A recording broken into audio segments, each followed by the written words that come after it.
terlalu sibuk mencari-cari aib orang lain. Satu. Yang kedua, saudara-saudara, wa qaswatul qalbi. Orang yang hatinya keras, tidak mempan diberikan nasihat. Baik nasihat yang datang dari luar dirinya, ataupun nasihat yang datang dari dalam dirinya. Hatinya keras. Dikasih muka tembok, kulit badak, kuping kebo. Makhluk apa namanya itu? Wallahu a'lam. Rai gedek. Pantas ya kalau kita lihat sejarah, Islam itu turun di semenanjung Arabia sebagai test case. Masyarakat Arab 14 abad yang lalu dikenal keras, kasar, brutal, primitif dari berbagai aspek kehidupan. Standar kalau di tengah masyarakat yang begitu keras Islam berhasil, masyarakat lain lebih mudah masuk. Rasulullah diutus di Cianjur lalu dakwahnya sukses, saya nggak kagum. Paling-paling datang Nabi ke Cianjur disambut dengan ramah. Enggak, Rasul. Ayo nama kumaha Rasul wae, ayo nama. Pasti aman, damai, tidak ada cerita perang. Tapi Masya Allah, turun di tengah satu struktur sosial yang keras, kasar, primitif. Menghadapi orang yang hatinya keras seperti ini, apa prinsip kebijaksanaan yang dilaksanakan oleh Rasul dalam menerapkan syariat Islam? Pertama, at-tadrij fit tasyri'. Dalam melaksanakan syariat, prosesnya melalui tahapan. Contoh, jahiliyah dulu itu paling senang sama mabuk. Geng, pinteler. Oh, jahiliyah itu kalau sudah mabuk nggak cuman minum, mandi pakai arak. Mandi pakai arak. Menghadapi masyarakat yang seperti ini, apa strategi syariat Islam? Mula-mula ayat yang turun, yas'alunaka 'anil khamri wal maisir qul fihima ismun kabirun wa manafi'un linnas.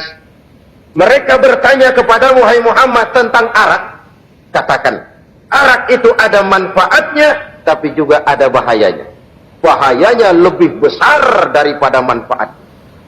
Tidak diharamkan dulu, tidak. Cuman dikasih sen. Teler emang enak. Melayang ke langit. Cuman ada bahayanya. Bahayanya lebih besar daripada manfaatnya. Dikasih gambaran, dikasih sen. Tidak diharamkan mutlak dulu, tidak. Bertahap dikit dulu. Nih. Urusannya begini nih. Ada manfaatnya, tapi ada bahayanya. Bahayanya lebih besar daripada manfaatnya.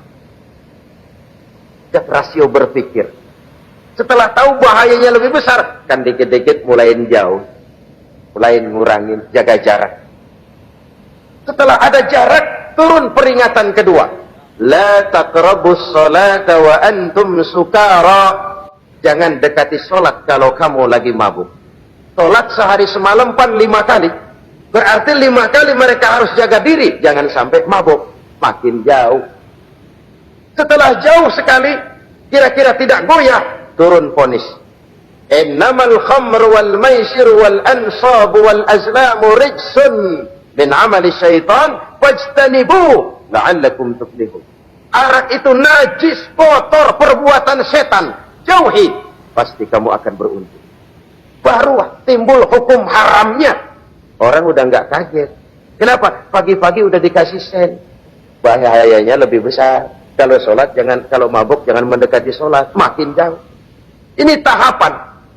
Sama juga kita kan. Begitu jebrol lahirnya cuman susu. Itu. Gedean dikit, sang ambot. Kan gitu. Gedean dikit, pisang ulek. Gedean dikit, nasi. Udah gede bener, jengkol jijelin. Proses.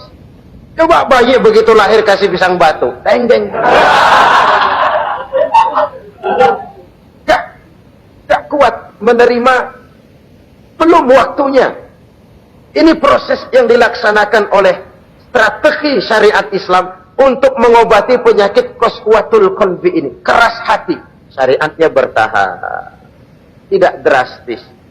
Tidak kalau sudah begitu ya mesti begitu. Tidak. Konsep kedua, taklilut takalif, menyedikitkan beban. Coba kita lihat, seluruh konsep agama, kalau kemampuan melaksanakan perintah berkurang, stressing perintahnya ikut turun. Angkat tuh beras 100 kilo. Nggak kuat pak, 30 kilo dulu deh. Ntar balik lagi, lama-lama juga habis. Ini konsep untuk mengobati qaswatul qalbi. Bertahap. Semua perintah agama itu begitu. La yukallifullahu nafsan illa wus'aha. Allah tidak memberikan beban kecuali sesuai dengan kemampuan yang dimiliki oleh seseorang. Kalau kemampuan melaksanakan perintah berkurang, stres perintahnya juga ikut menurun. Salat wajib diri kalau mampu. Gak bisa pak salat berdiri. Salat dengan berbaring. Kalau mampu berbaring gak bisa pak, pinggang kurap. Salat pakai isyarat. Kalau mampu pakai isyarat tidak bisa. Dalam hati setiap kemampuan melaksanakan perintah berkurang, stres perintahnya juga menurun. Taklilut takalif ini juga salah satu strategi mengantisipasi kerasnya hati. Nah, konsep yang ketiga dari syariat, al-musawat bainan nas fi takalifil ahkam. Persamaan terhadap manusia di dalam berhadapan dengan hukum Allah. Kadang orang yang hatinya keras itu, logikanya jalan, ngukur suasana. Gimana sih lo? Menggerib kagak bawa ke masjid? No, yang Pak Haji masih di perapatan. Yang Pak Haji disebut. Itu kan cenderung orang begitu. Kalau dia nyolong ayam, dia tunjuk orang yang nyolong kambing. Ini apologi namanya. Kenapa lo nyolong ayam? No, yang maling kambing urusin, gedean. Apologi. Lah kapan mau beres kalau begitu? Tidak introspeksi, tidak self correction. Itu apologi. Untuk menutupi kelemahan diri, menunjuk kesalahan orang lain yang lebih besar. Itu kan nggak jantan namanya. Apologi. Tidak ada sifat untuk memperbaiki diri sendiri. Karena kecenderungan ini ada, Islam menutupi itu. Dengan apa? Semua manusia sama dalam berhadapan dengan hukum Allah. Tidak ada iri hati dalam hukum Islam ini. Salat wajib. Wajib. Bagi siapa? Yang sudah balik dan mampu. Terhadap semua strata. Jenderal wajib, kopral wajib. Apalagi hansip. Tidak ada fasilitas. Wah kamu jenderal nggak apa-apa dah sembahyang setahun 2 kali, Idul Fitri aja, Idul Adha. Enggak tuh.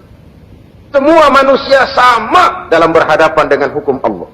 Itu yang Nabi ingatkan. Orang-orang sebelum kamu dahulu hancur, umat-umat sebelum ini rusak binasa. Kenapa? Karena mereka kalau orang kecil berbuat salah, hukum cepat-cepat ditegakkan.